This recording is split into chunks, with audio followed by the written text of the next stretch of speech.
déclare-le. Prononce des paroles de bénédiction à ton sujet. Prononce ce que tu veux voir se manifester.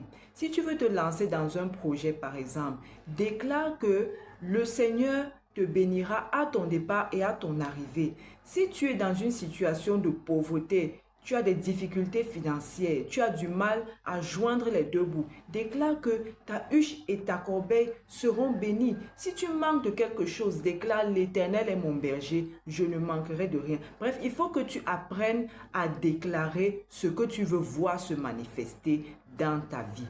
Proclame la parole de Dieu.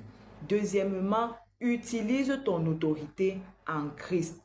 La Bible dit que le Seigneur nous a donné l'autorité de marcher sur les serpents et sur les scorpions. Donc, tu as l'autorité de Jésus-Christ en toi pour te lever contre une situation qui ne t'arrange pas.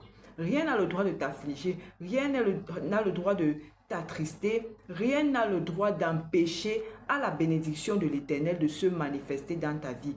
Et c'est de ton devoir de te lever dans la prière pour chasser toutes ces puissances ennemies, toutes ces puissances démoniaques, sataniques, de sorcellerie qui empêchent que la bénédiction se manifeste dans ta vie. Donc, utilise ton autorité en Christ. Au nom de Jésus-Christ, je déclare que cette situation est finie. Je déclare que cette maladie s'en va. Je déclare que la pauvreté s'en va. Je suis riche, je suis béni, etc. La troisième action, c'est la foi. La Bible dit que la foi, sans les œuvres, elle est morte. Ici, je vais t'encourager à avoir une foi agissante, non pas une foi passive.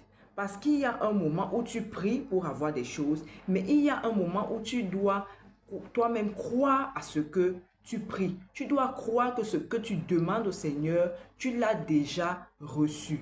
Donc, commence à te comporter comme une personne qui est déjà bénie. Si tu cherches un travail, commence à te comporter comme quelqu'un qui a déjà un travail. Le matin, lève-toi, habille-toi bien, sors, rencontre des personnes, dépose des demandes et surtout, mets-toi dans ta tête que tu as déjà ce travail et tu verras une porte s'ouvrir. Si tu cherches, par exemple, tu veux, par exemple, enfanter, tu n'as pas besoin d'attendre que cet enfant soit dans tes bras. Qu'est-ce que tu te dis? J'ai la foi et je crois que c'est déjà accompli. J'ai cet enfant. Qu'est-ce que tu vas faire donc? Tu vas commencer à rendre grâce à Dieu et tu vas commencer à acheter des vêtements à ton enfant. Tu vas lui donner un nom. Donne un nom à ton enfant. Avant même qu'il ne soit là, baptise-le.